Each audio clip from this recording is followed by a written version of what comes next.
Let's Hello, see. and welcome to Economy 2.0, brought to you by the Silvio Gesell Foundation and the Henry George School. My name is Josh Sidman. For those joining us for the first time, just a brief word about the series.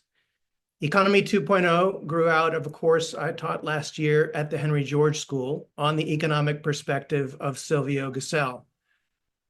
Both Gesell and George were quote-unquote heterodox economists from the late 19th and early 20th centuries. They were both strong believers in the principles of the free market system, but they were also both harsh critics of the capitalistic status quo.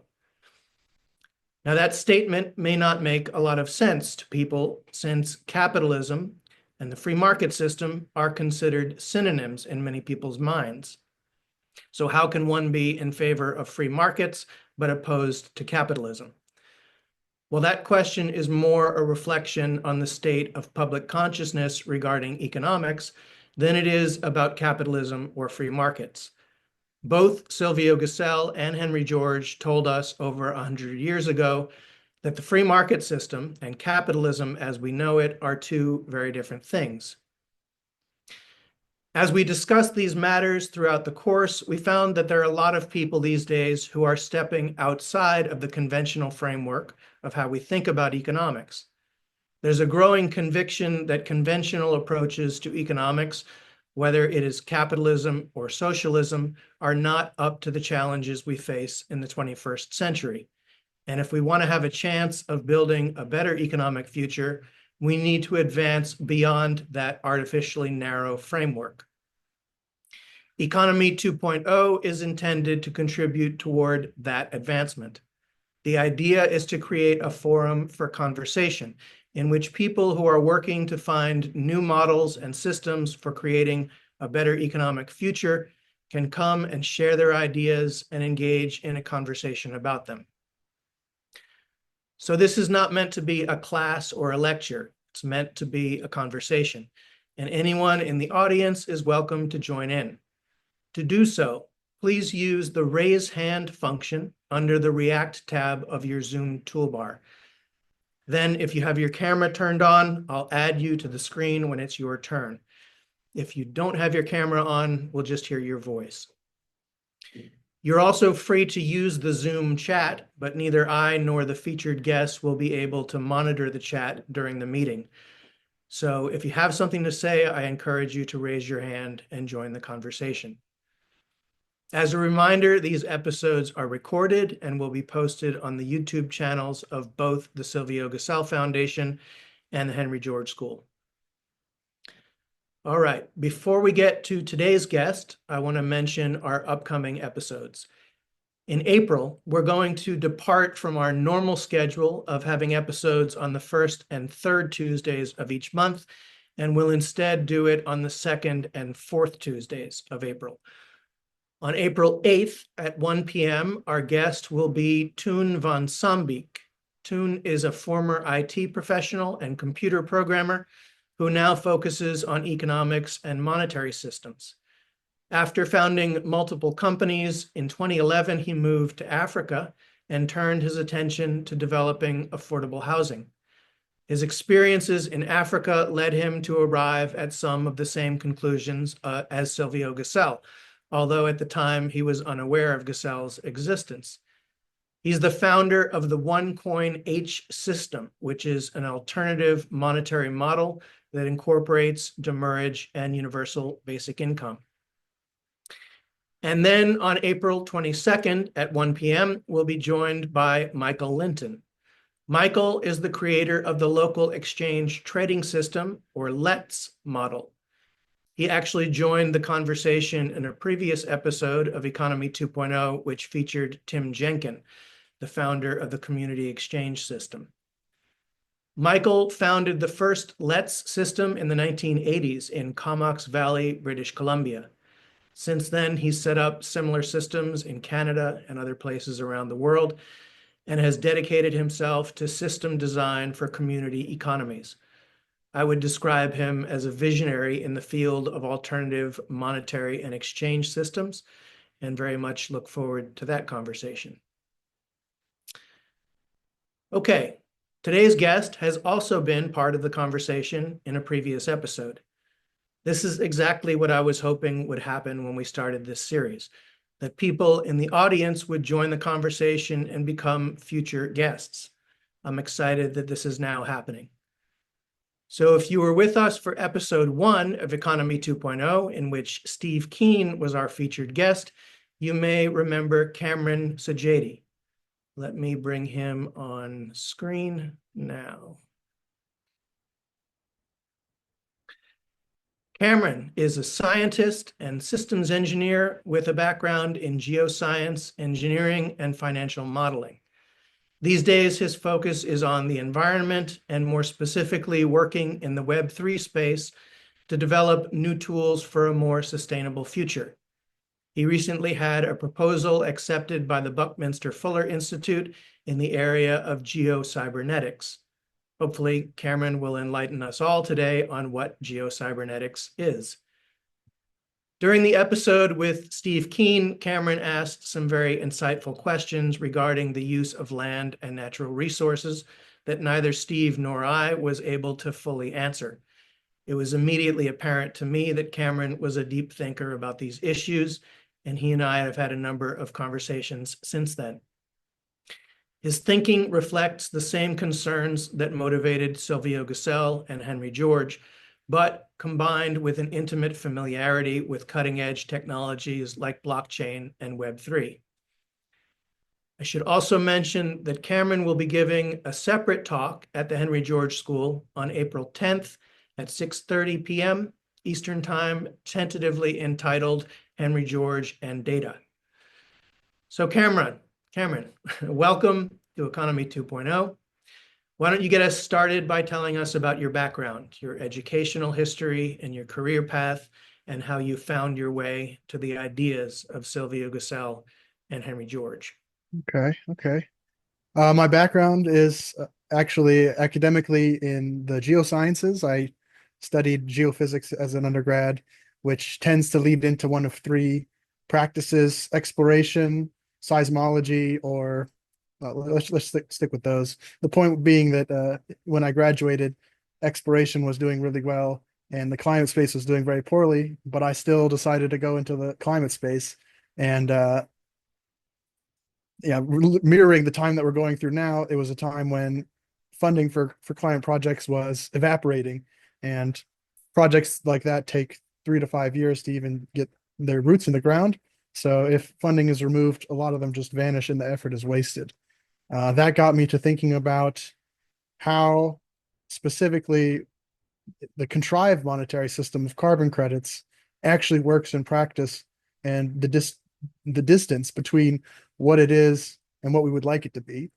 And a lot of my experience digging around focused on currencies, but I kept finding that mixed in with, as you said, heterodox economists, oftentimes, especially Silvio Gesell and Henry George, both focus a lot on the land problem and the use of land, which was something that I repeatedly found people today, these change makers in the parts of the world that are trying to rehabilitate the planet, they are always thinking of this more in terms of land than in terms of currency, although they have to think of it in terms of currency to survive. And so that's what led me into exploring George, Gesell, and the impact they've had so far. And that, in fact, segues right into what I'm trying to achieve now with the Geocybernetic Atlas Protocol, which in its loftiest intentions is hopefully going to provide a pathway to experiment and to try out these ideas about land management, perhaps at first in places like these, we'll call them regenerative plays in places like Brazil or Africa. But these problems are universal. And so let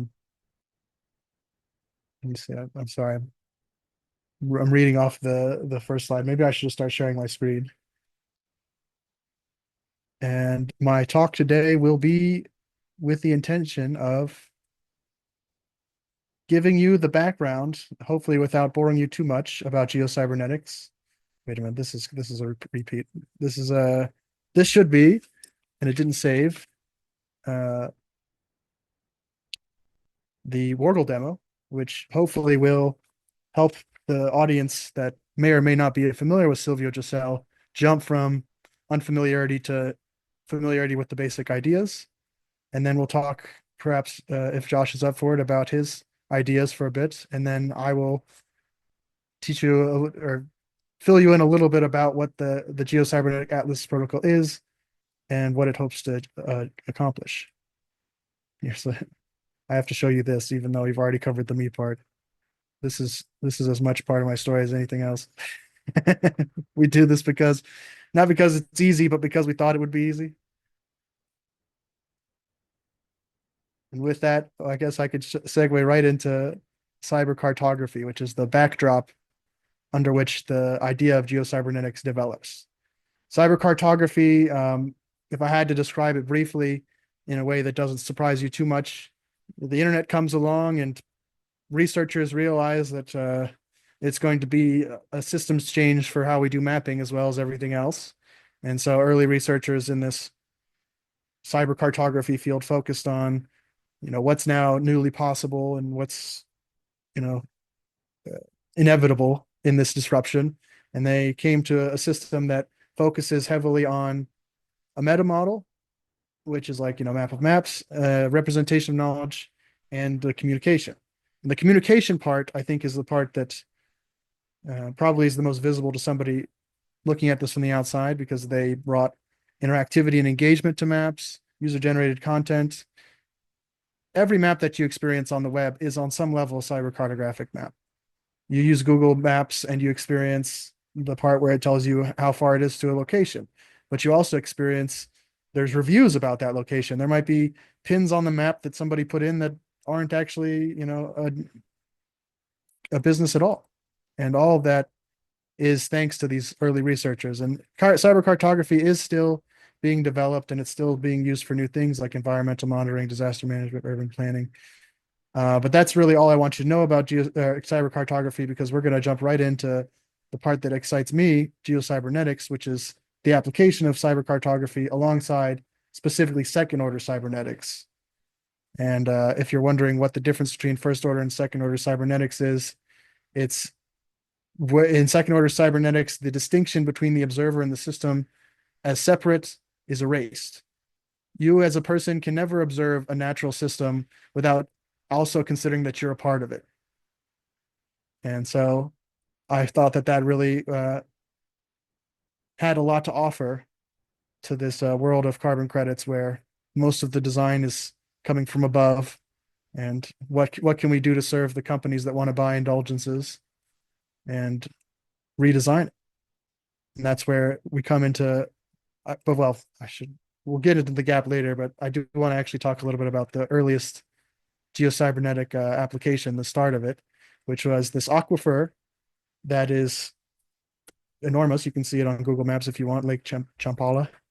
It had management issues because there were ranchers, urban settlements, the natural system itself, all with interests in this aquifer that are intentions. And without managing it properly, it was going to vanish and create problems for every last entity. And so the local government, struggling to make their own plans for the future, convened or sought help from the local universities, who then put together a plan based off of cyber cartography at the time and geocybernetics, which we'll just come back up here to this here, zoom in a little bit, trying to integrate environmental concerns with human concerns, with the physical reality of the location, not just to understand it, but to create a model that can be used to manage it. And that's where the second order cybernetics comes in. The model itself exists as part of the system. And Lake Champala, this is all happening in the 90s. Lake Champala is still here today. And throughout the process of managing it, they found that they had to develop a few new ideas, environmental services, using forecasting to do planning, central planning. And I wish I could show you the model itself. Who knows where it lives? It probably is a huge government database somewhere, but I'm sure it still exists. And it probably has tons of GIS and policy historical artifacts. all of it in the service of steering this lake and the people and animals that live around it. And that's sort of the preamble on geocybernetics. I want to take a little detour. Wait, let me look at the roadmap. Okay, I want to take a little detour to talk about Silvio Gesell. This here is a map or picture, more or less, of Wargl, a town in Austria. And this is actually in the 1930s. So this is the Great Depression.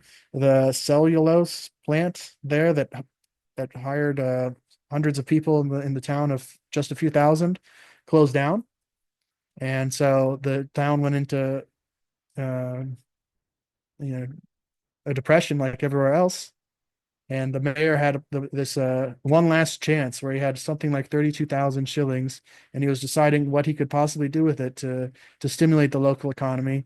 And instead of just like giving it to the citizens, which he realized they would probably, you know, he knew that they had greater tax obligations back to the town than the 32,000 shillings. So without something clever, that wouldn't necessarily start the economy up. But he also knew about Silvio Gesell, whose ideas around money center on this idea that as long as money doesn't rot like potatoes or rust like iron, it'll continue to be a grave problem. And he gained this insight through working in Argentina during a period of destabilization.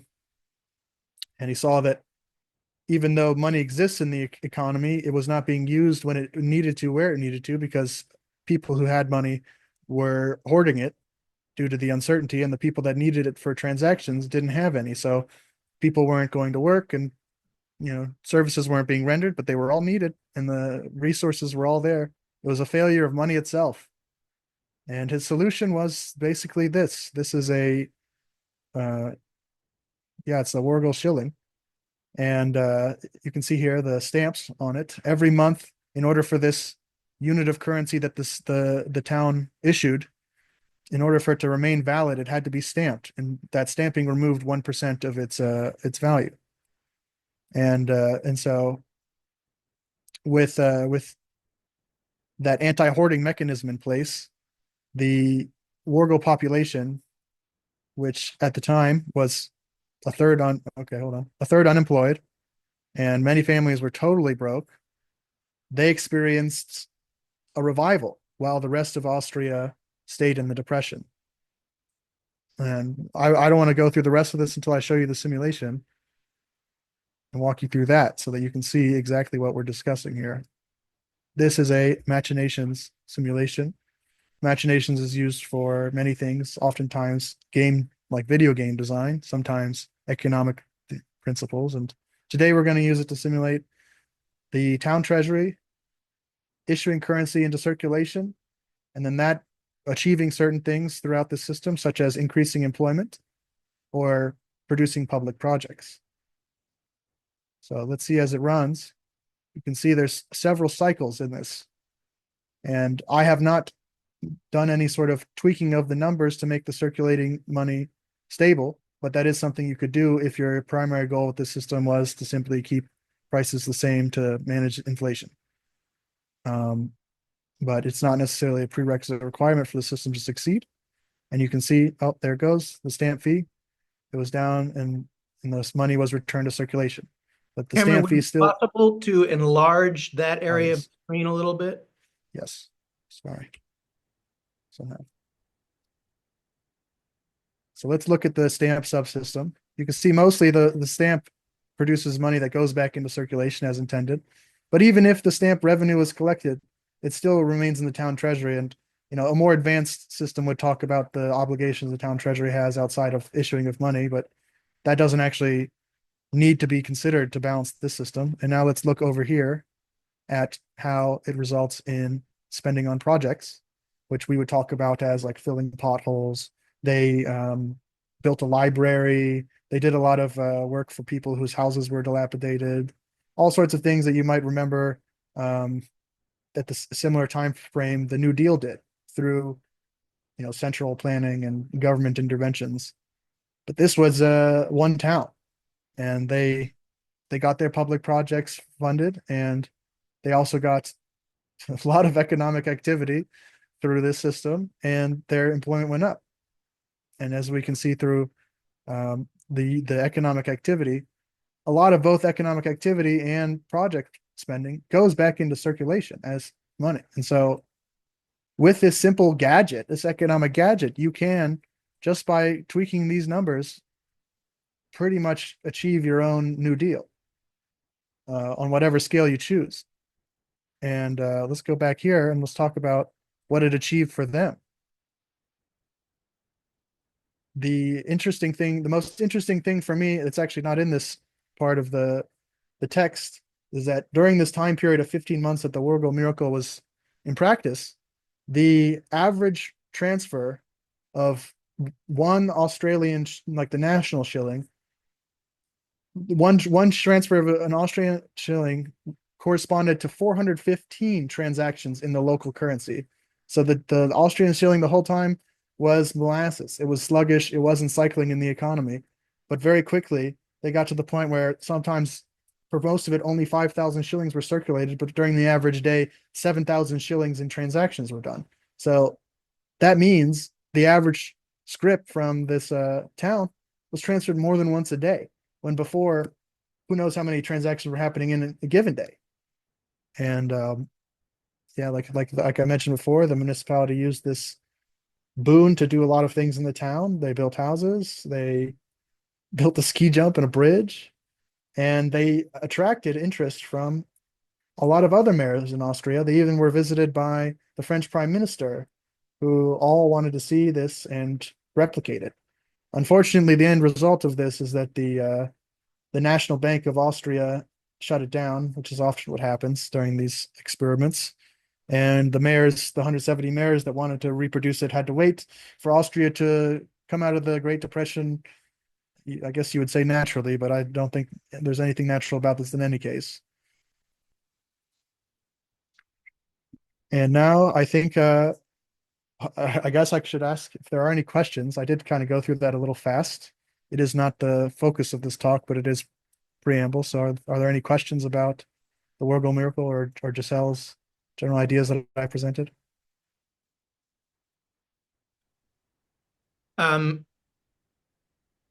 I guess I would share a couple of thoughts leading up to a question about Wurgel. You and I spoke privately about this in preparation for this episode. I think that, Cameron, can you stop the screen share for Oh, yes, sorry. while we have a talk? Obviously, the miracle of Wurgel is kind of the historical showpiece for the Gesellian perspective. My personal feeling about it is that it's very partial.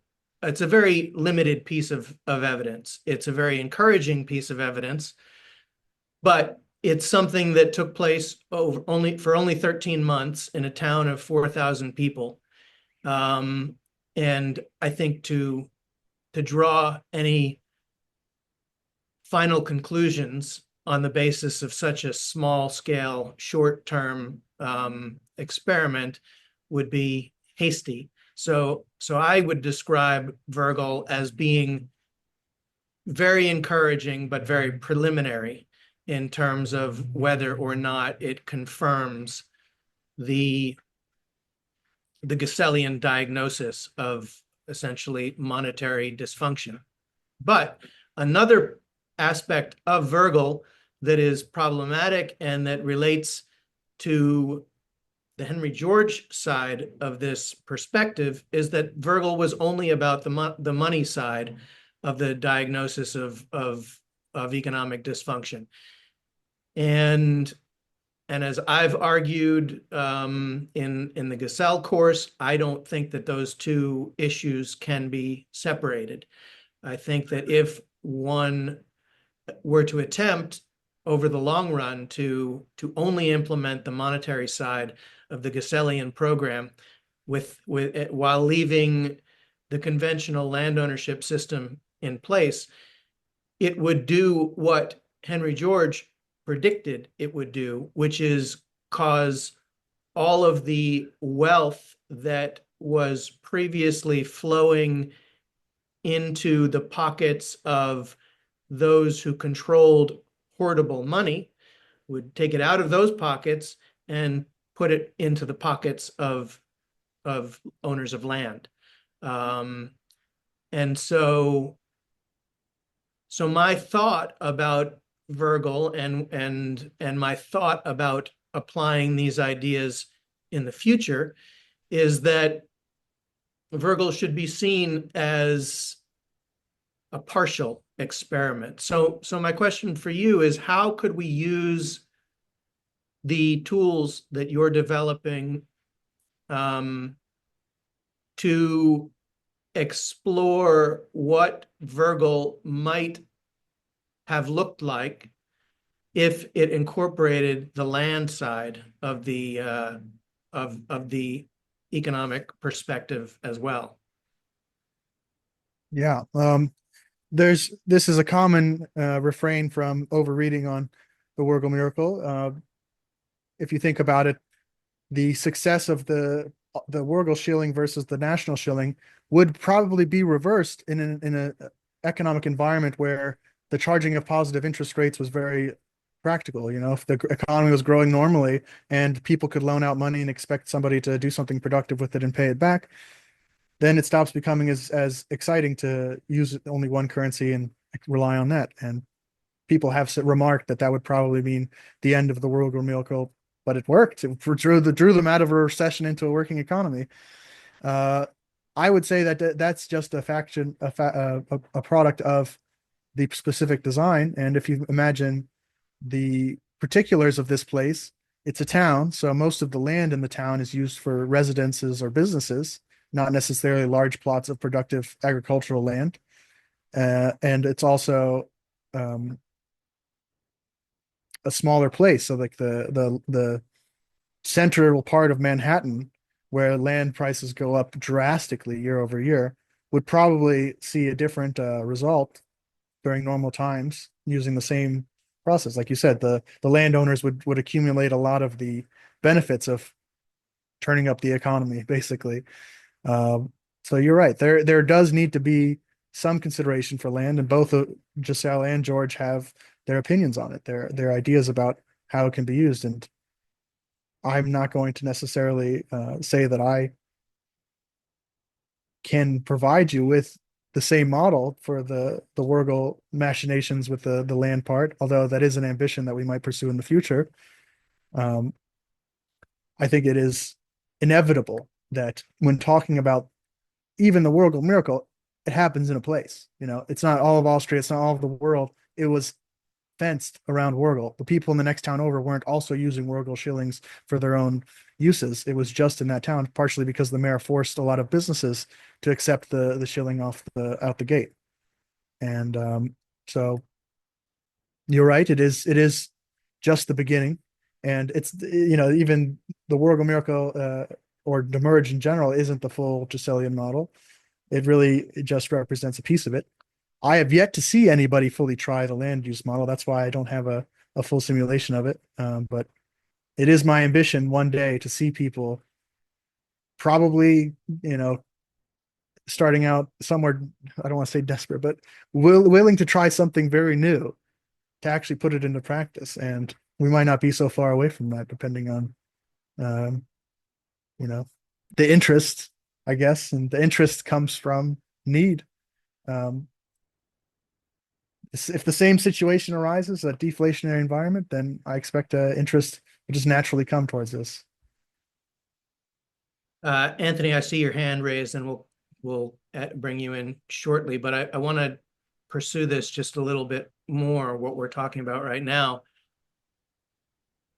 I've thought that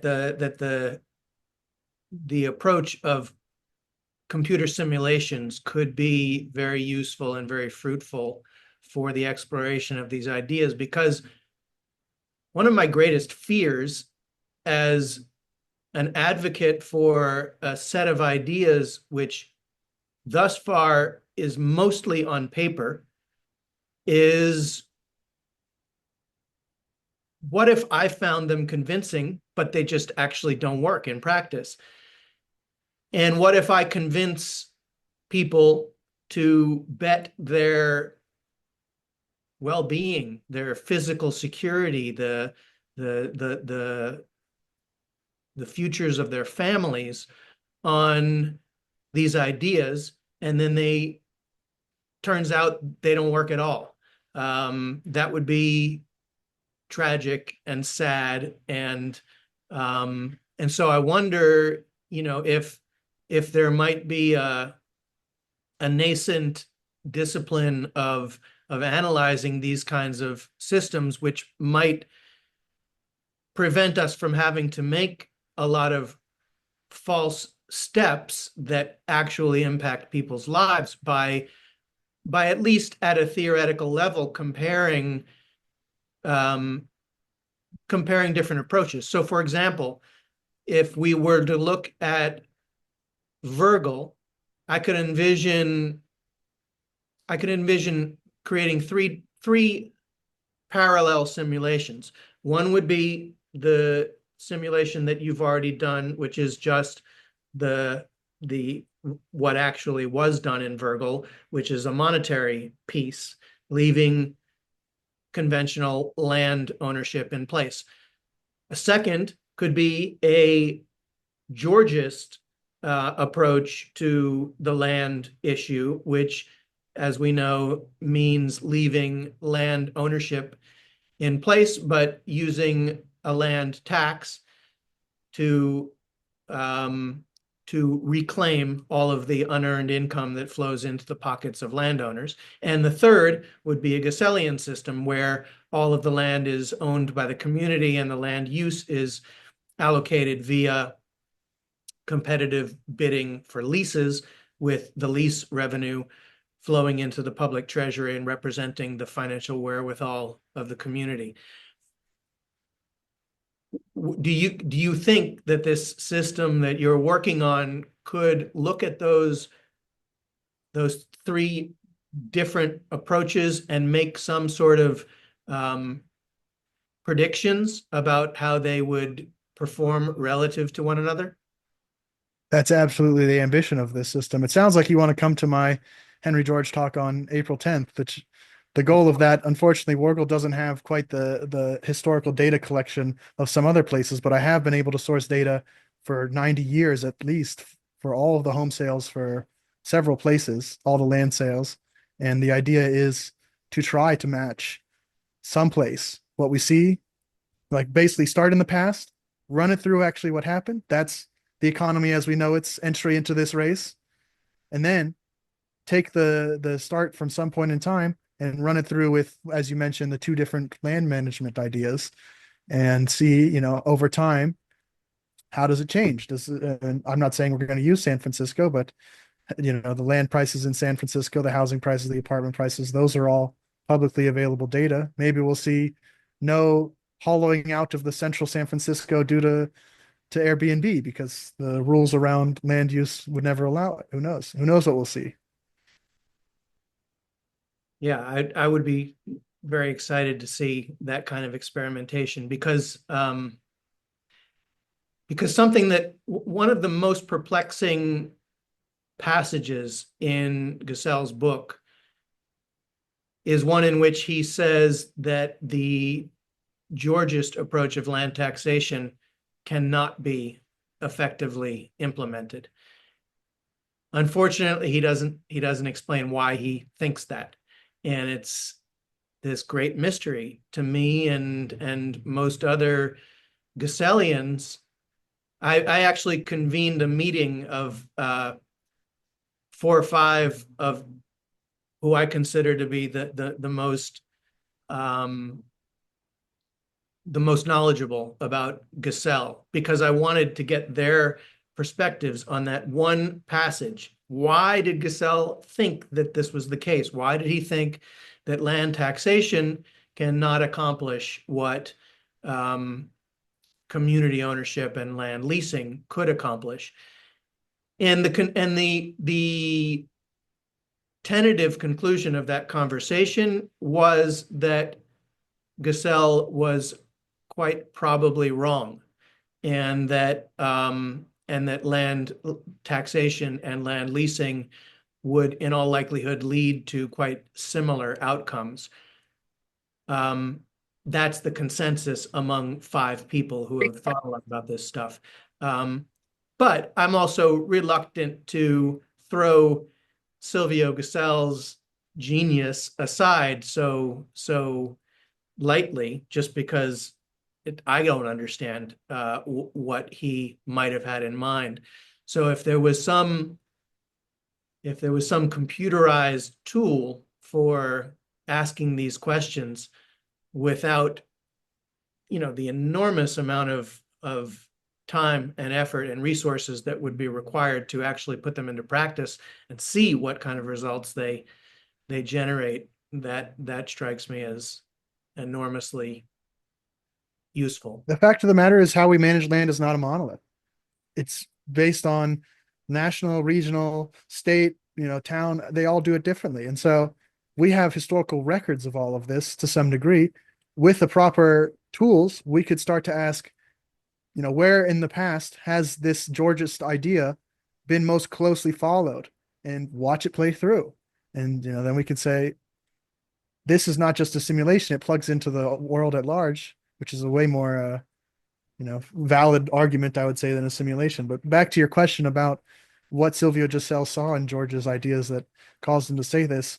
I think if he said that so bluntly, then it probably implies that he felt it was obvious, because he never expounded upon it. He expounds on a lot of things pretty in high detail. So his most simple idea is that, money has to have a natural cycle like everything else in nature. Do you think there's something in George's model that creates some unnatural system that's perhaps immortal or immune to decay? I don't know. My sense is that he felt that a land tax can be passed on to the end, to the user of the land by the landowner. I know that it is a core article of the Georgist perspective that it cannot be passed on. But how do you analyze that question? So many things in economics are not susceptible to controlled experiments. And so you say potato, I say potato, who's to say which is right? Given that we virtually never have an opportunity to try both things out side by side and draw scientifically conclusive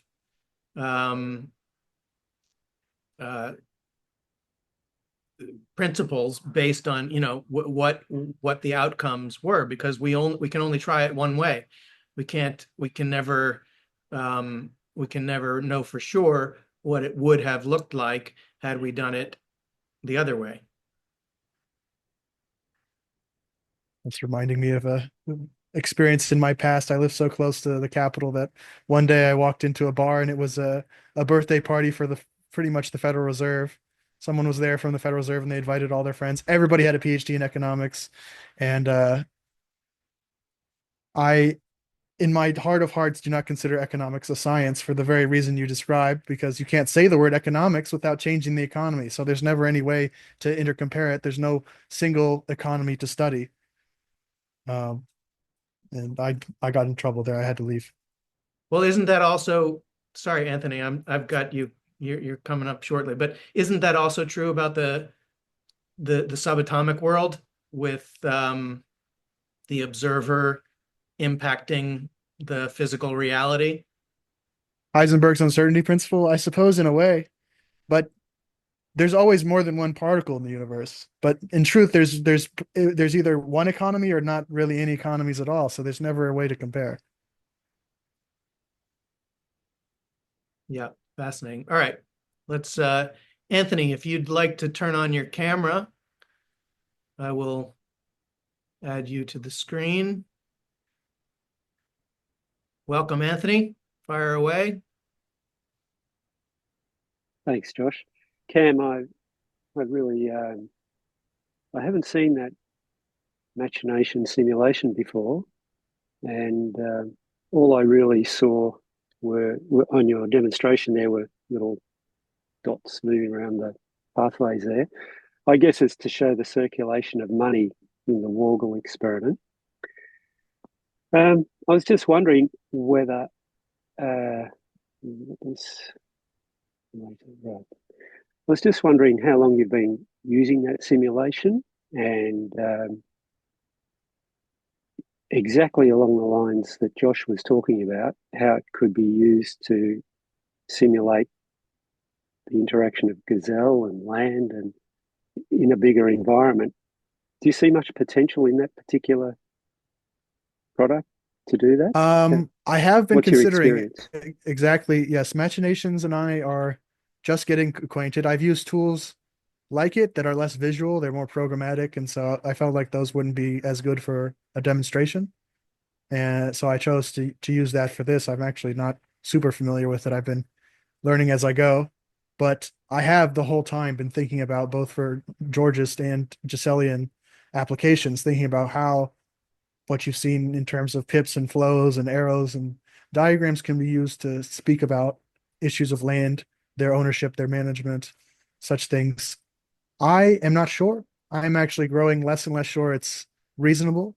I think if I were to design the ideal tool, it would just happen at a scale that something like those diagrams could only really summarize. So it'd be more like a giant number crunching simulation that shows you at the end, look at how the land specifically changes. And that's not impossible. I don't know if you're familiar with the AI tools of today, but they hallucinate visual things all the time. And so, there's already one out there that will look at a plot of land or place on the map and just then guess another plausible thing that could be there.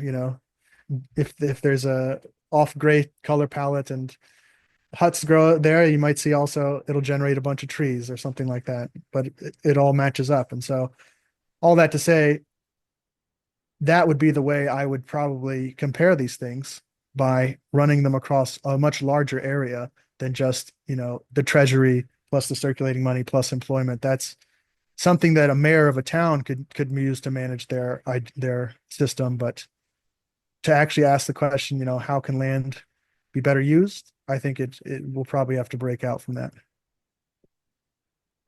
One of the things we're discussing here in Australia is the high-speed rail network from Melbourne to Brisbane, a distance of some 2,000 kilometres, and looking at a value capture and how you might capture the uplift because of that infrastructure.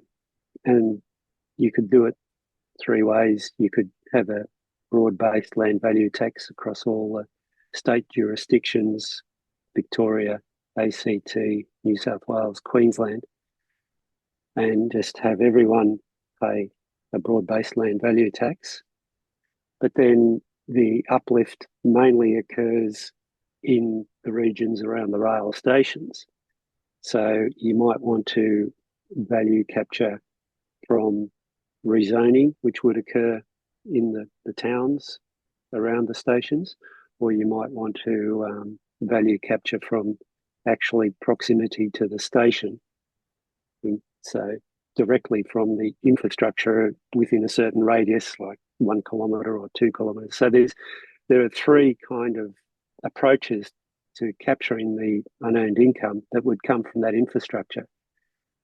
And one of the things that I suggested just a couple of days ago was to do a spreadsheet where you could have some assumptions, and then users could put in the proportion of, well, how much broad-based land value tax do you want?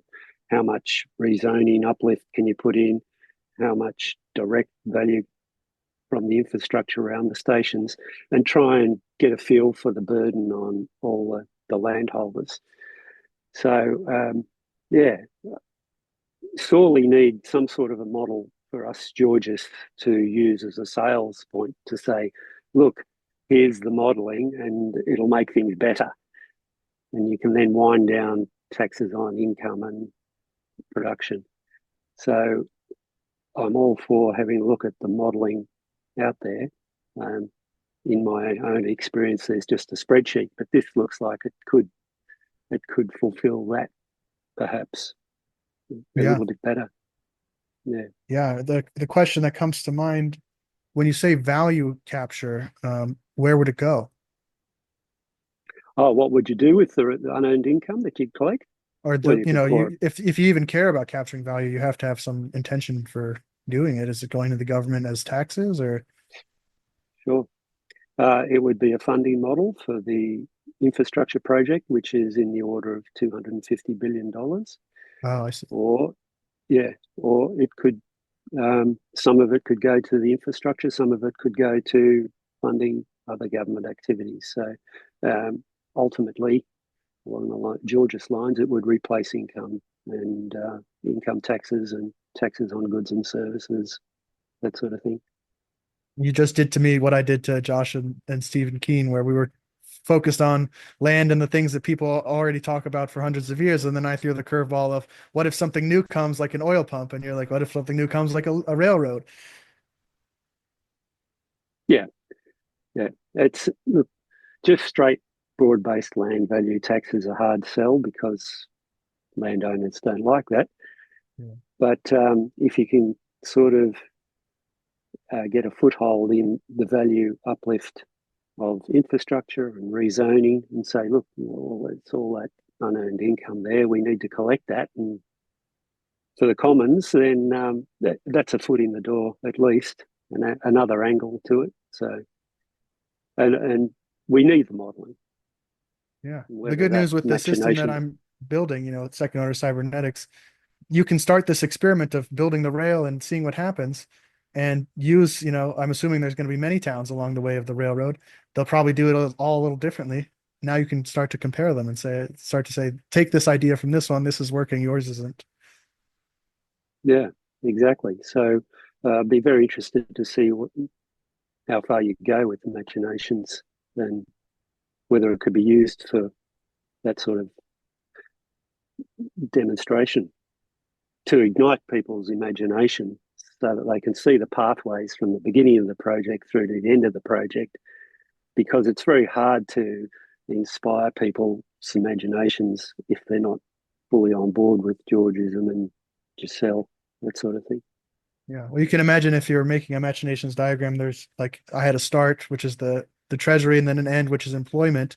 This would sort of be two of those where there's the actual system that's capturing value or creating value, and then there's the value capture system. And if you were trying to approach somebody, the mayor of one of these towns, and say, you can do this better, you could just show him, look, once you have this value, don't worry about where it comes from. Look at how you can use it in your local economy or whatever. So then the machinations diagrams could come into handy once again. Hmm. All right, thank you. Cameron, I'm still, hang on a second. I'm still thinking about this question of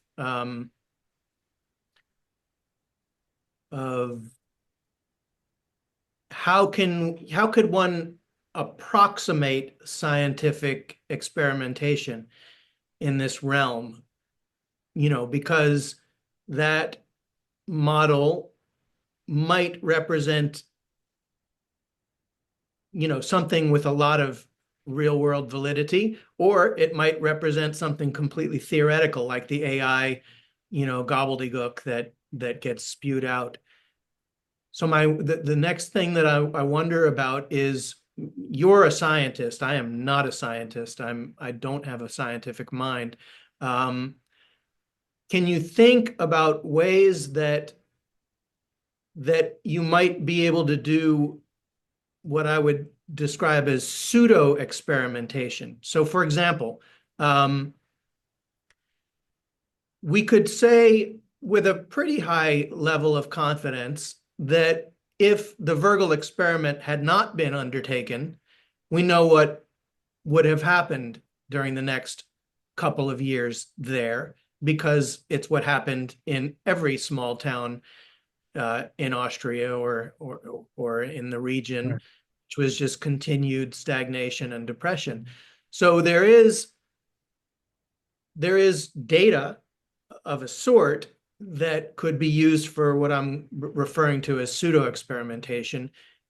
Do you think that there's the possibility of expanding on that kind of approach of using data from real events and being scientifically creative to guess at what data would have looked like had something been different, and in that way to conduct a pseudo experiment? Yeah. You don't have to call them pseudo experiments. There's no gatekeeping here. They can be experiments. But I was grinning so big because you've sort of hit right at the linchpin of the design consideration around the gap, which is that I want to be able to integrate both predictions that are basically computer models and the massive amount of historical data that right now we struggle to find all of it, but huge amounts of it exist for anything that's on planet Earth in the geo context. And then we can say, not just let's have a simulation, but let's find a place that matches this model for some amount of time. And, maybe it only matches 90%, 60% something, but it's a way better place to start than, the Wargle Miracle is already a pretty good place to start, but it's a way better place to start than that because it only ran for 13 months. Maybe there's only one place like the Wargle Miracle. Maybe you find 7 places across 200 years where, your particular concept was almost applied or even directly applied. This all sort of centers around every government has, by the time they collect taxes, the need for a land register. And all of those are historical records. So if we're talking about England, even though it's not always one land register, they have records that we can look back to like the 1400s, 1500s and say, this town was under this kind of management. And this is how specifically transactions around land were handled. And here's some records. I don't think humans will be the ones to do this searching, of course, but we will be the ones looking through the results. Just like you do a Google search, you don't actually go to every website and see which ones are best, but you do click on the websites that come as a result. Very cool. All right, DJ, you've got your hand raised. There you are. Let me add you to the screen. Go ahead and unmute. Okay, thanks so much. Full disclosure, I know Cameron, and I'm a big supporter of this project and him for a while. And so in my own mind, I have various different projects and use cases that I imagine being able to use the gap for. And so I'm, doing my best to feed those to Cameron as he's designing this kind of core base. And so I just wanted to chime in regarding this topic of taxing land versus leasing, and just that whole dimension. And I just want to add my 2 cents and give a scenario to just prompt the imagination of folks, which is that there's a mural in Harvard Square. There was one of my favorite, I think the Christian Scientist put it up, that says, "Indication of harm, not proof of harm, is our cause to action."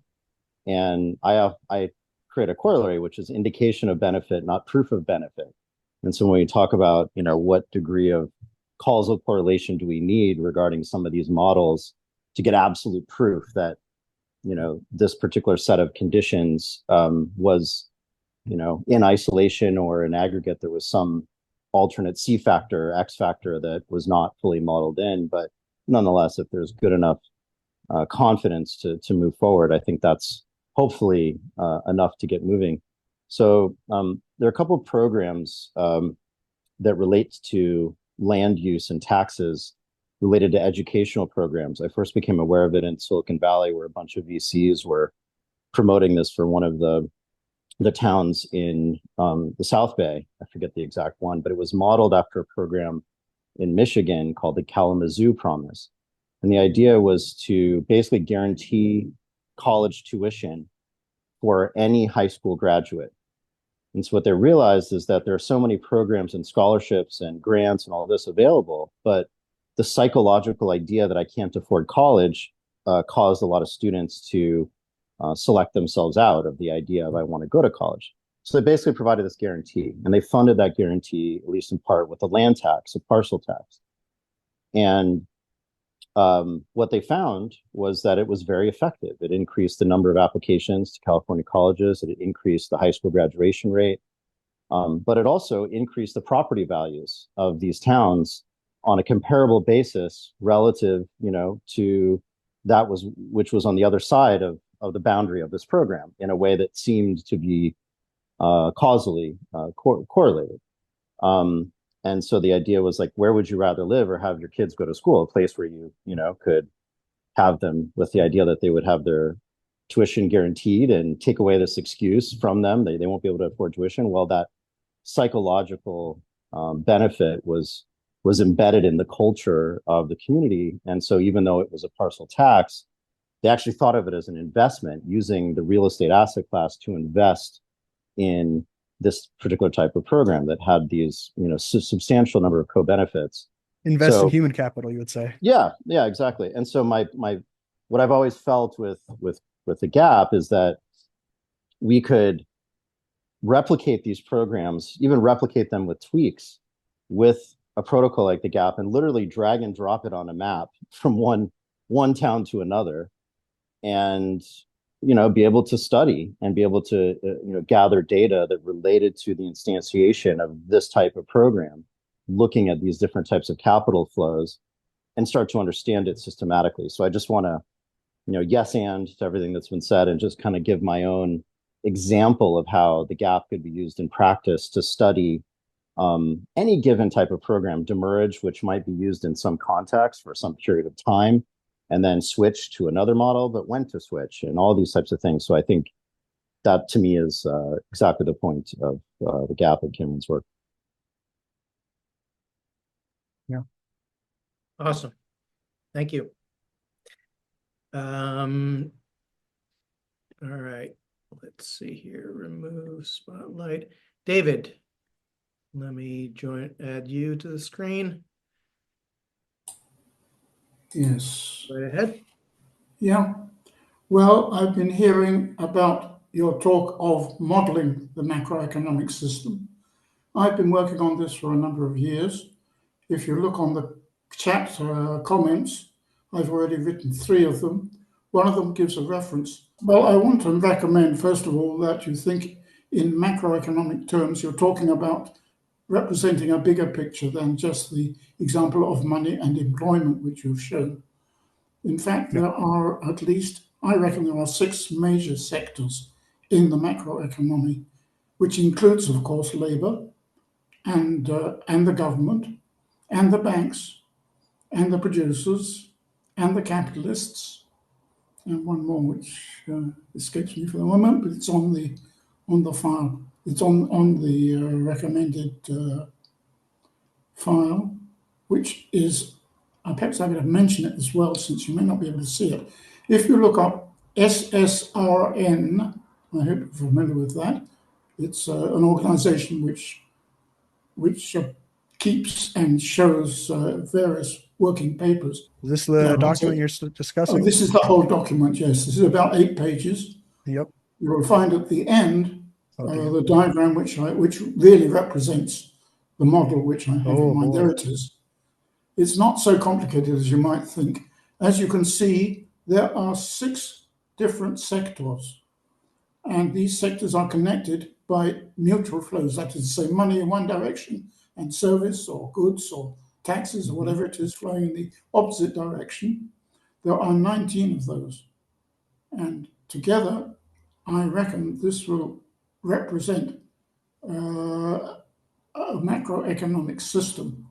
Of course, it is necessary then to assume certain values, and that would probably be taken from statistical data for a particular country or a particular place. That's one thing I want to say. The other thing I want to say is that you seem not to be aware of the fact that land value taxation has been tried in certain countries with a limited amount of success. And if you want to simulate something which includes that, you might try, for example, what happened in Denmark from about the 1930s to the 1960s, when after a number of years and relative success, the landowners got back at it and stopped it, in effect. So that although the country progressed very successfully over a number of years due to this effect, it was then taxed in a different way. The people were taxed in a different way, and the system no longer applied. It's still That's actually very applied helpful. it's also applied in Estonia today, but their amount of taxation by land values is rather small compared with their other taxes, so you don't really see very much. It's been tried in Australia, in Thailand, and Singapore and Hong Kong also have this system. So there are plenty of examples in the world where your simulation work might be compared with practice, but of course it means a lot of research to get this data and to apply it. But if you think that we haven't already seen the effects of this, then you'd be mistaken. There's one more place I want to mention, which is Pittsburgh in the States. There, they changed the local taxation on sites where people live, so that some of the tax was on the land value, and the rest of the tax, of course, was on the floor area, like annona, the Roman term for landing for property taxes. So there they applied a dual system, which also showed a lot of success, because of course the effect of taxing land is to encourage landowners to make proper use of their land or to sell it to somebody else who will, because otherwise they're paying a tax on a vacant site, which is clearly a bit of a waste of money. Okay. Do you know when the Pittsburgh experiment was, or is it ongoing now? I don't remember exactly. I have to look up some of the Georgist information on that. Certainly, it was over just after the war years, after the Second World War. From about that time, there are also certain Georgist sites which are owned by a land authority, that is to say, a public company which owns the land and then leases it to the people who live there for their homes and agriculture activities. And that is rather quiet and doesn't seem to be making a much fuss about it, but it is successful, and it does encourage the better use of the land in these particular places. You realize, of course, that when land is not properly used, people speculate in its growing value, and this is one of the reasons why national economies are doing so badly in many countries and many places. Is a national forest the proper use of land? Is there one? Let's say there's a national forest, and that's unproductive, and you've used the phrase unproductive a couple times. Yes, I'm just well, that wondering. land is very cheap land because it doesn't have much productive capacity. Although forest land is used for harvesting trees, and if it's done sensibly and not greedily, it is beneficial to not only to the land but to the climate itself. It's not such a bad thing to have forests around. In fact, it's part of the things which we like to go and see when we're on holiday. So that's a relief to hear. Yeah. Okay. Cameron, can you end the screen share? So yes, sorry. Yeah. Okay. All right. So I think that's about my piece for today, unless you can find those chats and look at them, which I hope you'll manage, perhaps with George's help. Paste the link to it for anybody who wants it. It's on academia.edu, so you just have to sign in. Here you go. All right. So Cameron, you and I tentatively planned to discuss my proposal, for which I have preliminarily dubbed the natural economic system. And I feel like this conversation I feel like we're at the point where transitioning to that makes sense. So let me try to describe that as briefly as I can. I talked about this in the Gesell course. As I said before, the problem with the Virgil experiment is that it's only half of the Gesellian program, and so it does not really come close to to being a real world implementation of the whole vision.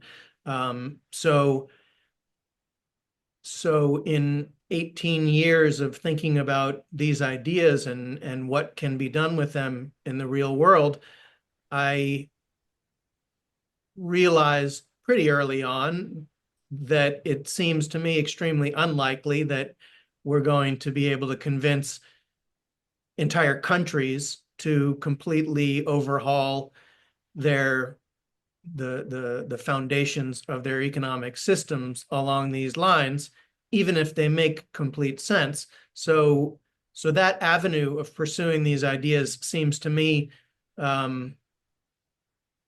extremely unlikely to bear fruit. So if that's They would the have case, to be truly desperate. yes, right. So maybe if we experience complete disaster, which these days is not is not so unlikely, but hopefully that's not how it works out.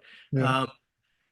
So the next idea that occurred to me is, could these ideas be implemented at the local level, inspired by the idea of Virgil? But imagine Virgil with the land side of the Gessellian program included. And that's essentially what the NES model is meant to be. It's meant to be a toolkit which can be sent out and used by any local community that wants to create an alternative economic zone built on fundamentally different foundations from the conventional economy. And that zone would be, and the two main differences would be that they would use a form of money which cannot be hoarded,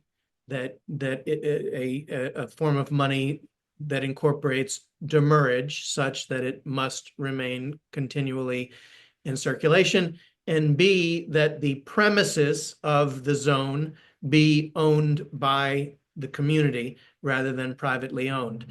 And the hope is that 10 or 100 or 10,000 communities around the world might take this toolkit and use it to the best of their abilities. And conditions in every one would be different. The individuals would be different. The landscape would be different. The natural resources would be different. But the network of all of the different communities adopting this model could represent what I have described as a human computer, essentially a sorting mechanism for human intelligence. If you try to do something in one place and it generates bad results, then you propagate that information through the network, and it becomes less likely, but certainly not impossible, that other people are going to repeat the same mistakes. And on the other side of the equation, if you try something that works really well and you propagate that through the human computer, then it's more likely that others will say, this is worth trying in our zone. And that system of propagating human intelligence could become a computer of sorts. Or network, really. That's what you're describing as a network, and that's exactly the goal of, once the gap exists, to build the registry, which can then provide the service of positive and negative suggestions. Oh, you have an idea that's already been tried in the most part. You should definitely check this out before you apply it again. Yes. Can you being more technical and scientific than me, I mean, I was envisioning it as being very analog, very word of mouth. You know, if there's a Reddit group, let's say, for people who are participating in NES zones all around the world, and they are sharing their thoughts and their experiences and the results of the different choices that they've made. that would be a very analog way for a human computer to function. Can you, being a technically oriented person, describe how technology could be harnessed to improve upon that analog approach? If we just change the word analog to prose, then we can work with that, because the goal, really the part that this protocol fills, is discovery. Because, let's say 30 people are talking about a project that happened recently and concluded, and they all have to say, if they're talking on Reddit or Twitter or something, here's exactly the place, this place in Mexico or Argentina, wherever it was. They have to give you that exact location as context. Otherwise, you have no idea what they're talking about, or rather, you'll never find it. Even if you know this experiment was run in this place, you'll never be able to find it just from somebody was talking about it on Twitter, unless they put in the context, the geographical location and the time that they're talking about it.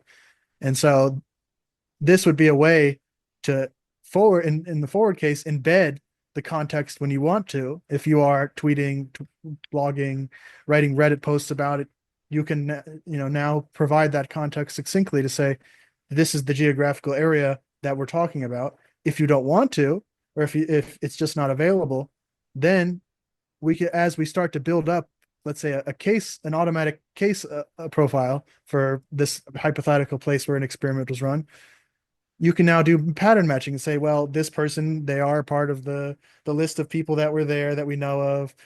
They never mentioned in their Reddit post that they're talking about this place, but there's a pretty good chance. So let's just show it to the person who's now investigating this, and they can choose for themselves. Whereas before, they would just never find it.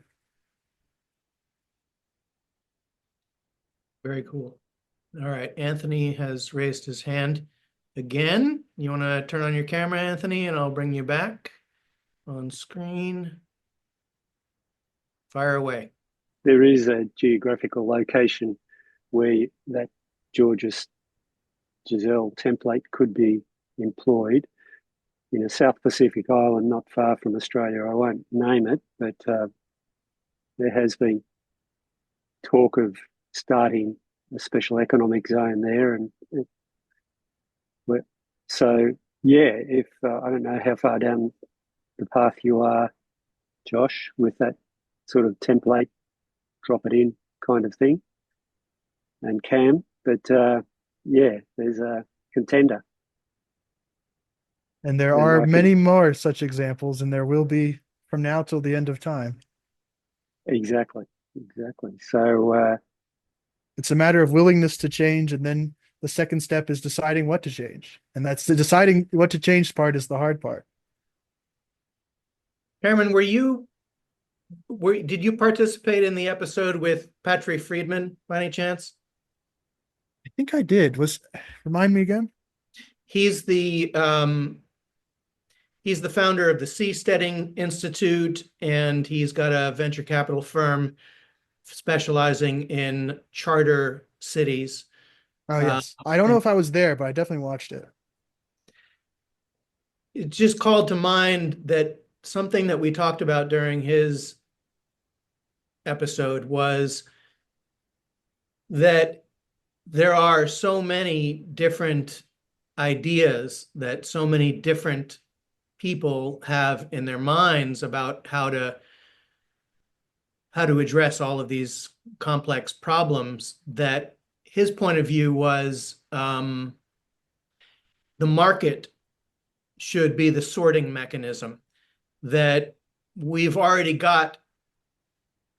He was a little bit dismissive, I felt, about needing more creative ideas. Essentially saying we've already got enough ideas. Now we need the market to separate the wheat from the chaff and pick the best ideas. And I get that kind of thinking, but I also think that it's not necessarily the case that the people with the best ideas are also the most capable of advancing those ideas. And therefore, if you count on the market to be the sorting mechanism, you may lose a lot of good stuff. This is in my mind, this is invoking the market as a pseudo-religious phenomenon. You know, sometimes we capitalize it just like we capitalize God sometimes, and sometimes we don't capitalize God. And so pretty much anytime someone says the market should and then something, they're talking about the religious market, not the actual one that exists, because there's not just one market. There's the market is a phenomenon, not a one thing. And so to say that the market should choose, well, first, if that's true, unless you're talking about putting it in dollars and selling it at a market, like a bazaar somehow, then you have to first design your marketplace. And why not just leave it in the marketplace of ideas where it is now, where people discuss them in groups like this? And then the next step would be to augment that marketplace with, I mean, you saw Machinations that already augmented this discussion. And then there's other tools like that are demonstration tools, and some of them are simulation tools that we need. And then, you know, that's the marketplace I would permit, not some sort of nebulous idea that there's a marketplace that can choose. Well, one concrete example is that there's this economic zone in Honduras called Prospera, which Patry was one of the key people in making a reality, and you know, probably hundreds of millions of dollars have been invested in creating this zone, in building buildings, in creating legal infrastructure. That's an enormous hill to climb, and the vast majority of creative-minded people would be completely incapable of climbing that hill, because it's just a different set of skills to come up with creative solutions and to be able to dot all the I's and cross all the T's and connect all the dots to make something a physical reality in the real world. And so I would say there is a market, in the sense that there are 8 billion people on the planet who, you know, some of whom have a choice of where they live and some of whom don't.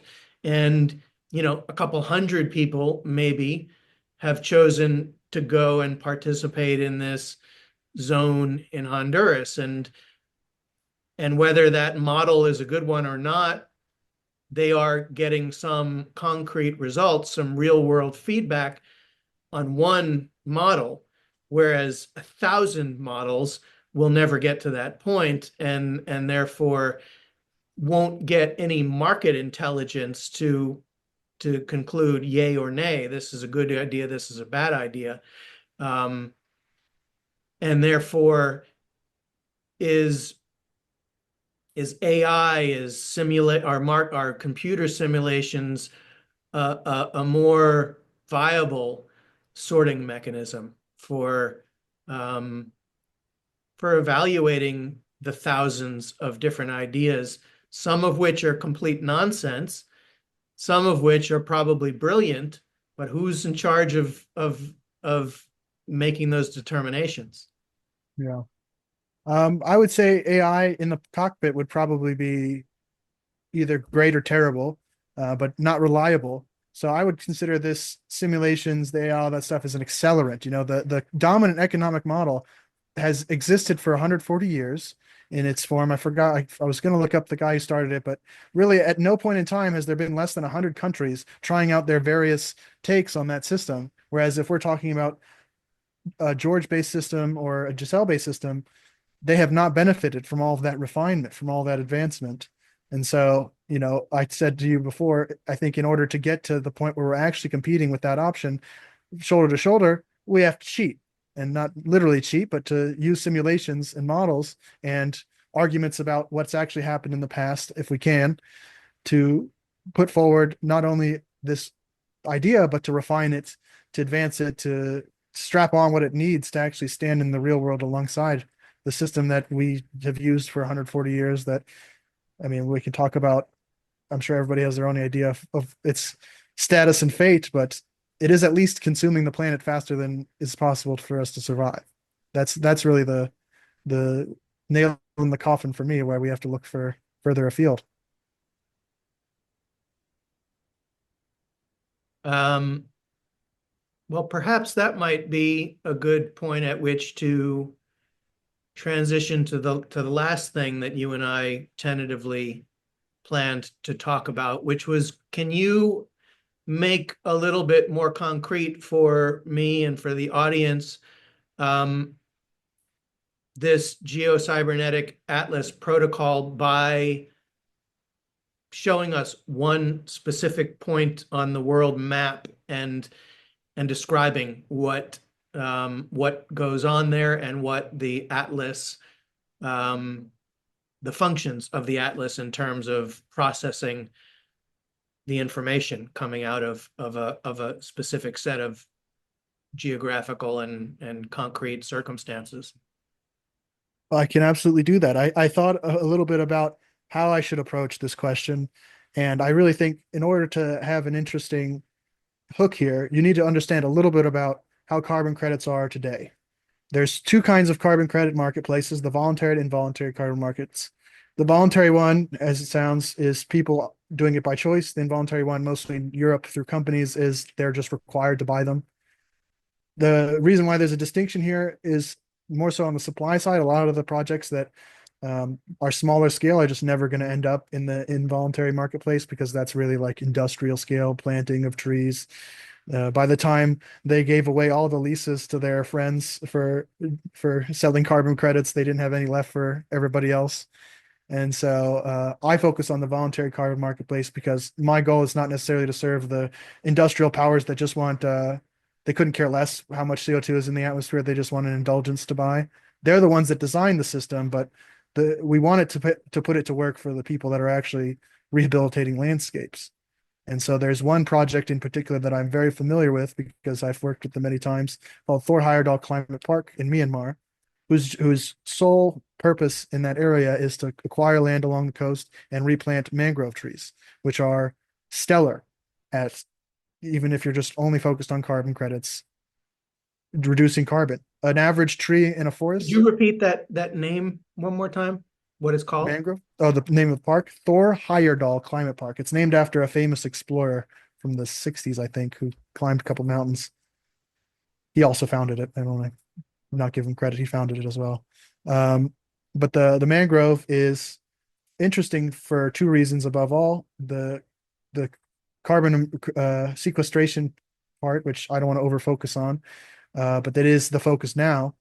The average tree in a forest, by the time you factor in its life cycle, where it got the carbon from, how much of it stays in the soil after it decays, maybe a third of it is sequestered by weight. By the time a mangrove dies, 27 times its weight has been sequestered in carbon, because it takes that carbon from the atmosphere and puts it below the water where it grows, in the soils beneath the water where it can't easily get back out. And that's not even the real sale point for mangroves, because something like 60-70% of all the fish in the ocean start their lives in some estuary where mangroves grow, because they lay their eggs in the roots of the mangrove where it's safe.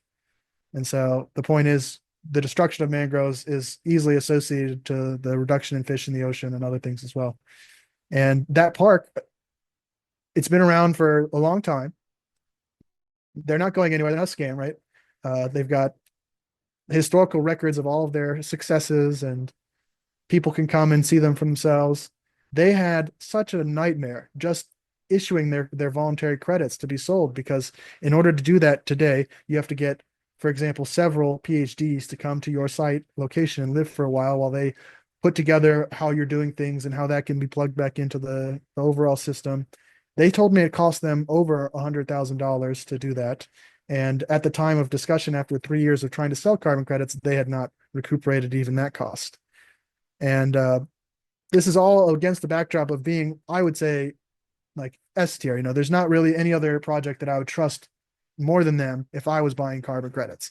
But there's plenty of projects I'd trust a lot less than them that are getting insane amounts of funding. I mean, there's a bridge, or it's technically called a dam in China, that sells carbon credits at $4 a ton that nobody believes are true. They don't believe that they're doing anything for the environment, but they still exist along in the registry in the same listing as this carbon credit that might cost way more than $4 because it actually does something.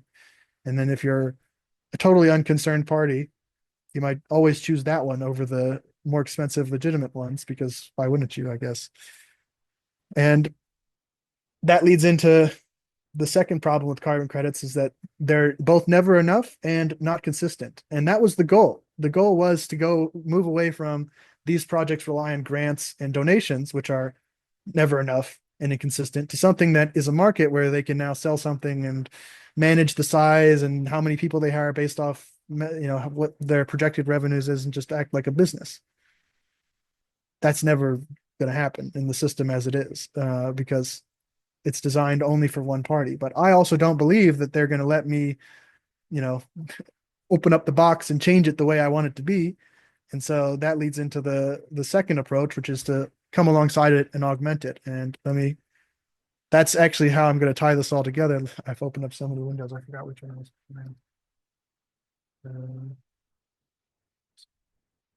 So we're back to the discussion about the Wargo Miracle and the GAP plan.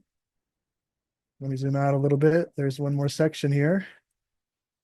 Actually, no, wait, I forgot. This is a wrong order. You wanted to see this first. It all on the map. Unfortunately, Thor Heyerdahl Climate Park is not on this map, but there's a lot of other interesting things on this map, so we'll start here. This is Gain Forest.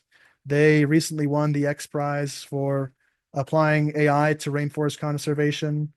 They have several interesting things about them, not just this map, which is a more recent development, but they also represent a network of something like 50,000 citizen scientists. So if they see something from space and they want to have it verified, they could potentially find somebody nearby with a smartphone to go and take a picture of it. And so we'll zoom in on one location here, which is very important, that they all have set boundaries. And that helps for imagining, simulating them and how they're different from the environment around them in other similar locations.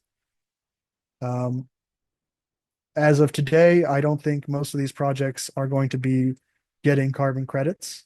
They're in between. And a lot of them are never going to get all of the steps necessary to even be able to sell their carbon credits. But they have, let's say, value. They've got the thing that they're producing, oftentimes a crop of some kind or a tree. They have the local environment. They're oftentimes, and this is obviously a forest, but a lot of these are basically villages. So there's the economic output of the village. And there's all sorts of other things that, when they're constantly exposed to, whether it's carbon credits or grants where they're not consistent and they're never enough, then that kind of represents the same environment as what was going on in Wargo all the time, right? Where, there is a local closed loop, but it's not necessarily always running where we'd want it to always run as the goal. And so if we go back to the Wargo Miracle simulation, let's say you are one of these plots and you want to keep yourself consistent, and most of the people that work and stay there, they're not in it for the money alone. They wouldn't be doing that if that was their goal. So you're instead, your goal is to not immiserate them too much during these times when things are not great. Then you could say, instead of really, once you get the grant, you have three options. You could store it up like a treasury and use it like a company to pay employees salaries, only some part of your village, and buy the goods you need to fulfill some sort of corporate obligation. You could give it to everybody in the sense that you just distribute it to the local economy and hope that it cycles through the economy on its own. Or with the Wargo Miracle in mind, you could then use it as the backing for issuing a currency that's intended to cycle locally. And so now if you put the grant money in here and then you have a second money, you can now manage the size of your effort, the scale at which it progresses long-term based off of uncertain objectives and resources. And that really is my dream for what carbon credits could be in the future. It's not that they're going to change, it's that how people are going to use them, specifically these change makers, how they're going to approach them can change, can be this, it can be something even better than this if it exists. But we have to start somewhere. And right now, where we start is this boom bust system that happens upstream, creating a boom bust system in places that really don't want to boom bust. They want to last for a long time. When you start thinking about trees and planting forests, you're not thinking about quarterly earnings, you're thinking about at least decades, if not centuries. Let me see if I covered everything. And okay, so that's where carbon credits come into this. And if we go back to this, my main presentation here, and talk about what's missing to make this happen. Let's go down here first. I like this figure. I don't know if you're familiar with the Mercator projection. This is why Greenland looks so appealing on a map. It's because it's high up. Because the Mercator projection distorts heavily the parts of the planet that are at the top and the bottom. Antarctica and Greenland both look enormous in the Mercator projection. And then we have several other examples of how the shape of someone's head as an analogy for planet Earth is distorted based off how you split it up. And this isn't just an annoying detail. It's actually the full pie if you're trying to make something like a land register. Because let's say you've got two farmers right next to each other, and between them is a tree. And the land register system you use took one of these ideas and ran with it. And now it happens that both farmers, their plots of land in the land register, neither of them include the tree. So effectively, for the root of trust for ownership, that tree does not exist. And now these farmers are having generational conflicts over, maybe it's not one tree, maybe it's something else, but they're having a source of conflict just because their source of truth has failed them. That's just an example. This is something that's going to happen time and time again. It does happen time and time again.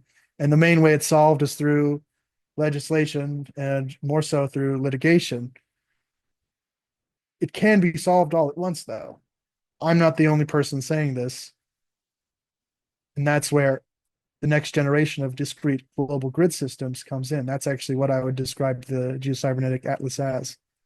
And if we scroll in a little bit, this is the chart that kind of explains the whole win of it. All this stuff, except for the things that really everything in this chart is achieved by advanced GIS platforms today, just not as well as it could be. And these things in the dashed order here, region, border, cell order, neighborhood, cell adjacency, those things are done poorly because they're not necessarily the original goal of the design. If you think about the systems that you're familiar with, Google Maps, Uber's system, they're both designed. They're actually open source, commonly used by researchers because they're free to use. They're not designed to represent space at all. The Uber driver that drops you off doesn't care if the plot of land that he's dropping you off at is distorted. Neither do you. When you're talking about Google Maps and you're navigating, it doesn't matter if the distance, one left turn is actually the same distance as the other one, but they look twice as long as the other on the map. That doesn't matter either. Not at least enough to fix it. But if you're talking about long-term planning, you're talking about tracking people's ownership things and responsibilities, it's going to matter a lot. And so this is actually the problem that every time I found another project trying to solve the same, go for the same goals as me, they all crash into this barrier. But it's not a permanent barrier. It can be removed. And if you do remove it, you get something for it. The star here is the big win.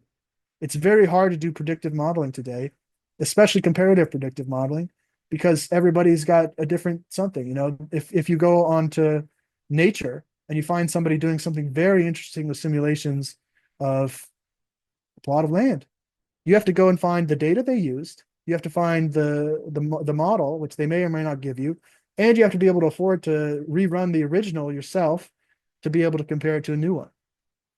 That's just the table state. That's the entry point to predictive modeling. we need it to do so much more than that if it's going to help guide us into managing this planet better. And so that's sort of the incubus for starting out with this protocol instead of starting out with something like you know, an economic model with tokens or something like that, because we can't produce the tokens with fidelity yet. We can't produce the land registers with fidelity yet. That's the whole thing this is supposed to bridge. And that's why it's tongue in cheek called the gap. That's what it. Oops. All right, we got about 20 minutes left, and I do want to talk about tokens, but Anthony's got his hand up, so let's Anthony, you want to turn on your camera? I'll bring you back on screen. Just quickly, Cam. I don't know whether I'm sure you have heard of what 3 words. They've divided up the surface of the planet into 3 by 3 meter squares. But what's the problem? You know, why can't you just pixelate? Why don't you just do your modeling on every individual square on the planet of the Earth in like for real? Well, that's exactly what the gap does. map Instead the of doing same as points, a it does tiles. But what 3 words is not too concerned about the distortion of shape and scale of their tiles, because they're only 3 meters, and the goal was to, you know, help you find roughly a 3 meter patch quickly, or describe it quickly. The gap should be able to go down much smaller than 3 meters with much higher fidelity, because that's the goal. And when you're talking about things like, where can I find this plant? Some of those plants are not 3 meters in size, they're much smaller. It just seems to be a problem that, okay, you could use latitude and longitude and go down to meter squares, just map the whole surface of the planet per meter square, whatever pixelation you want. It's a technical But when you talk problem, about using latitude and longitude and projecting it on a map, you have to go through the extra step that I showed you, those distorted heads. You have to choose one of the distorted heads and pick out which distortion you're willing to tolerate. Distances, areas, maybe distortion of areas, all of them have their trade-offs. And so there's like, what 3 words? It has an index, which is the 3 words, and it also has a grid, which we haven't even discussed. I don't actually know which one it uses, but it has chosen a grid. It has to have. And that grid came with its trade-offs in terms of space and location. I just don't get it. Those distortions that you're talking about only happen when you're trying to represent a 3-dimensional sphere on a 2-dimensional piece of paper. You know, right? But we don't actually have the mathematical tools to work with spheres in the way we work with surfaces. You know, for example, if you wanted to do something like filling in space on a map for where things are, and then doing what's called choropleth, where you say, I'm going to do vertical to represent sort of a bar chart on space. I'm going to do vertical bars on plots of land. If the bottom piece isn't right, then you're going to talk about volumes, and you're going to, you know, the distortion might not be 50%, but it will be enough that even in this contrived example where it's just purely a visible issue, you'll see 2 different locations that one is actually bigger than the other in terms of, let's say, if you do choropleth for GDP per area, maybe there's one place that does actually have a higher GDP per area overall, but the other place appears higher because it's lower in latitude.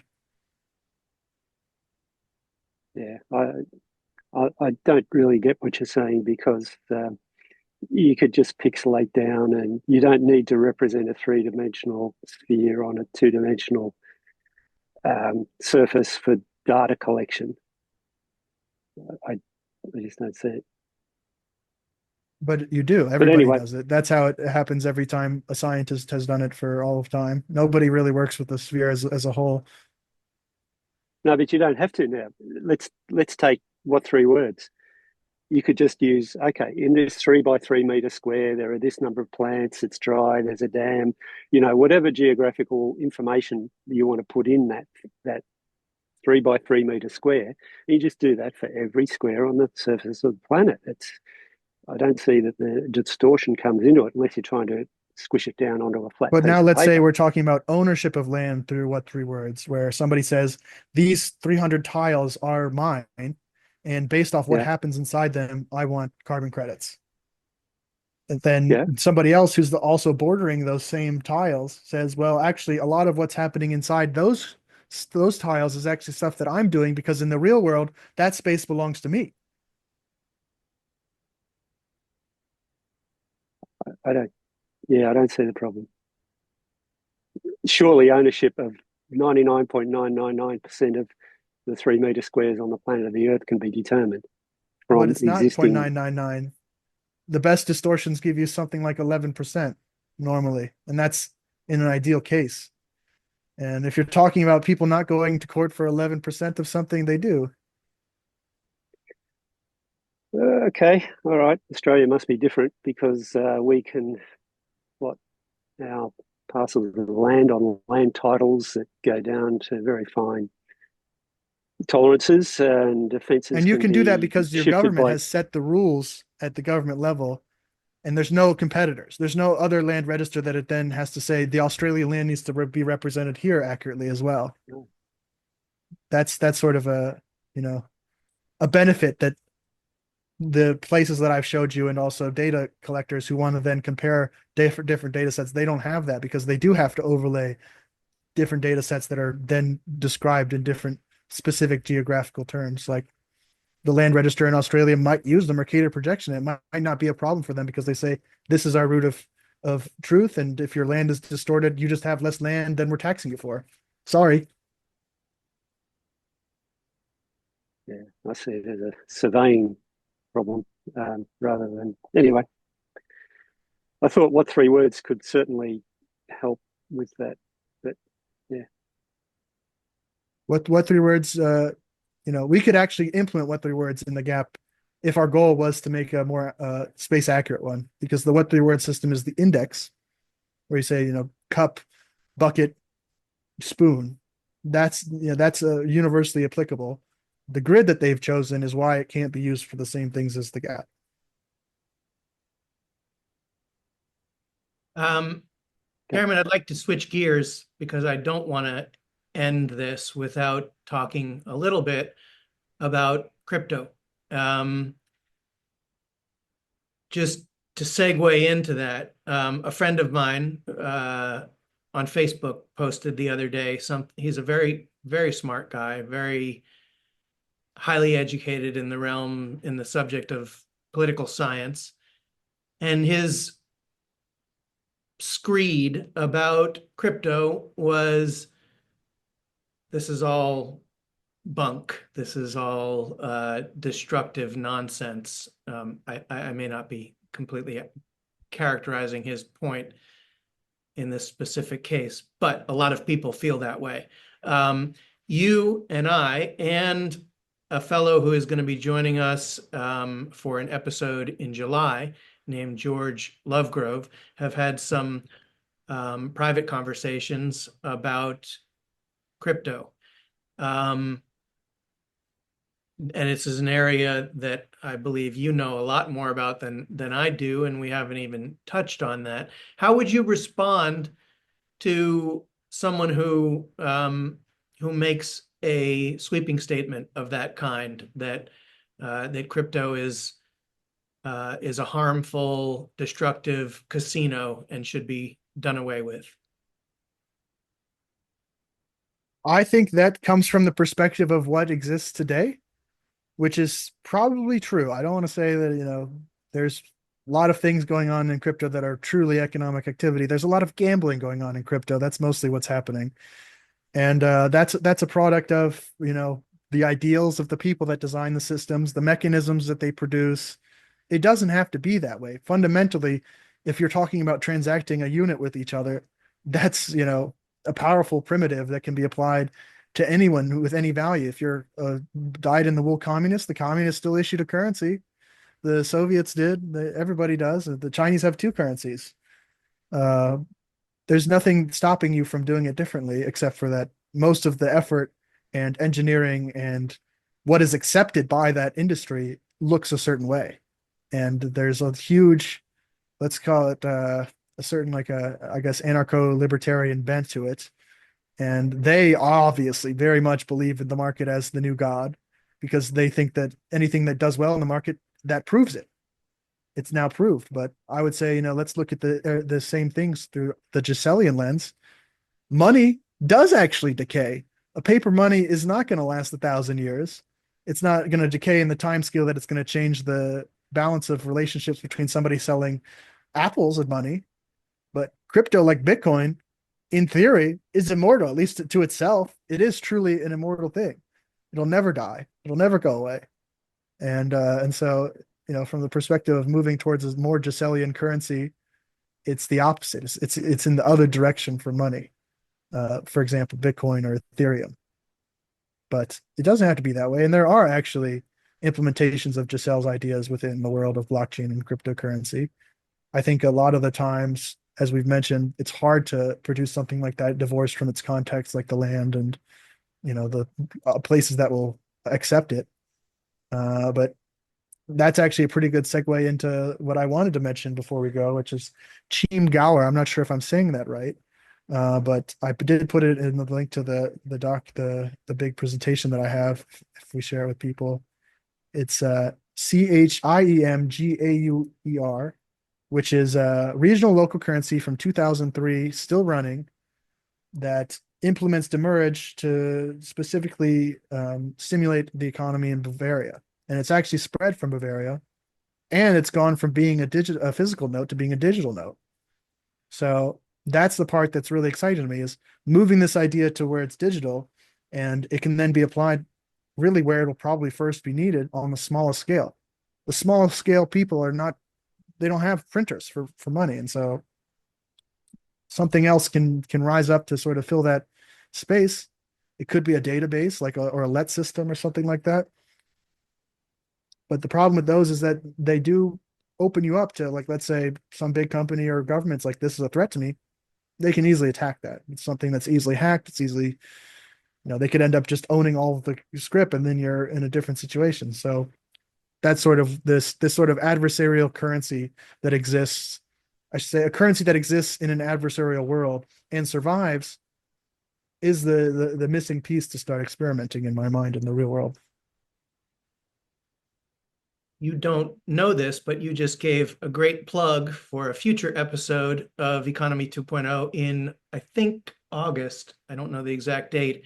We're going to have Christian Galleri, who is the creator of the Chiemgauer currency, as a guest on this show. He's a fascinating guy, very, very much in the Gessellian camp. And I think he's currently doing a PhD in economics, and has been running this regional currency in Germany since, as you said, 2003, long time.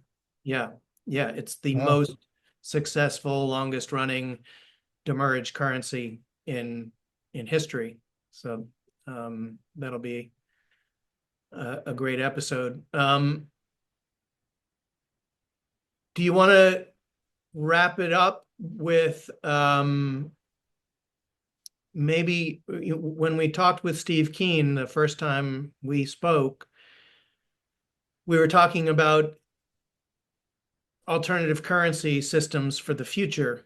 And you, I believe you expressed then, and I think you expressed again today, that the carbon credits model is not properly designed to accomplish the outcomes we want from it.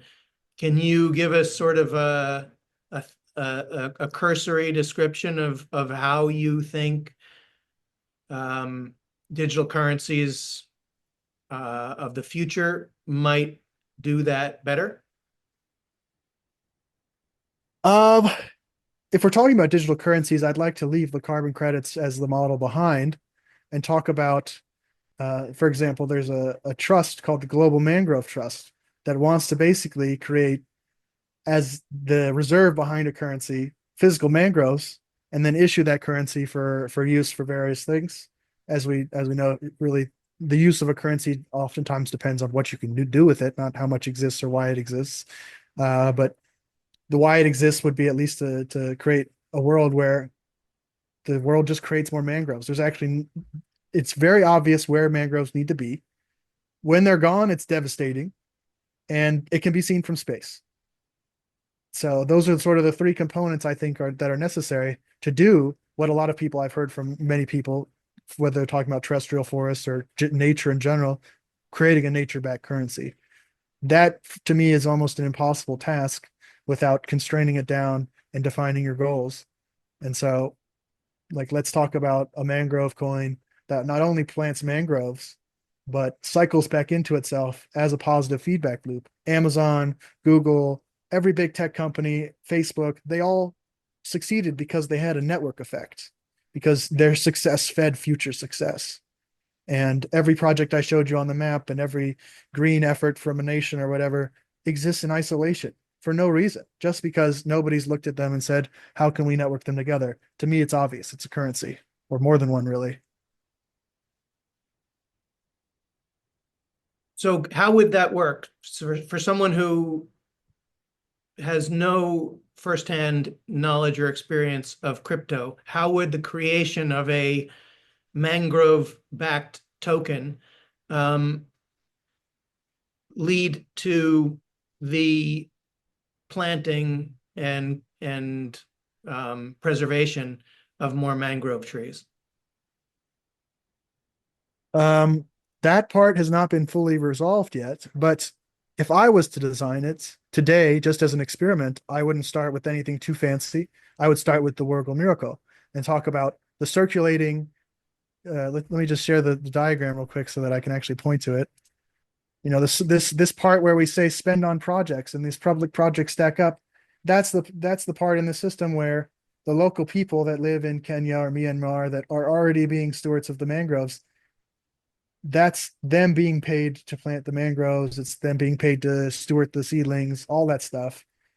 And then when we talk about up here, oh, sorry, I've done this wrong. This is the part that's them. And then this is the part that represents the actual growth of the mangroves and their tending. So when you talk about like a global mangrove coin, it would exist to the outside world as an investment, but to them, it would be their circulating coin, so that its success feeds its future success, and it can be managed in a way where its success primarily feeds its future success, and then any other benefits go back to investors. Because, I mean, unless you're talking about a total revision of how the world works, there will be investors who want some kind of return for what you're doing. And that's right now a direct line. There's no intermediary that sort of shields them from the demands of the investors. And so, you know, they don't actually get to create an economy. They get to be a service to the investors, more like a company.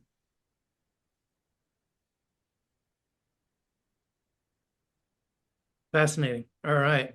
Well, let's leave it there. Like I said,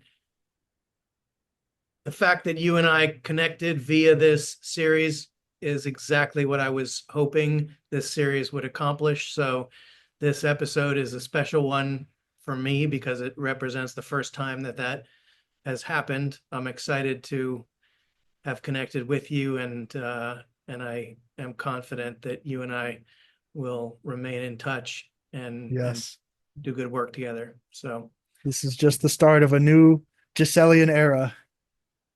indeed, and I will certainly be in the audience for your talk at the Henry George School. Do you want to mention one more time when that was? It April 10th? April 10th at 6:30 p.m. All right. I'll look forward to it, and I will see you there. And we'll see everyone again on April 8th for our next episode. All right. Thanks, Cam. Okay. Thank you, everybody. Josh. Thank you, Cameron. See you soon. Bye-bye. Yeah.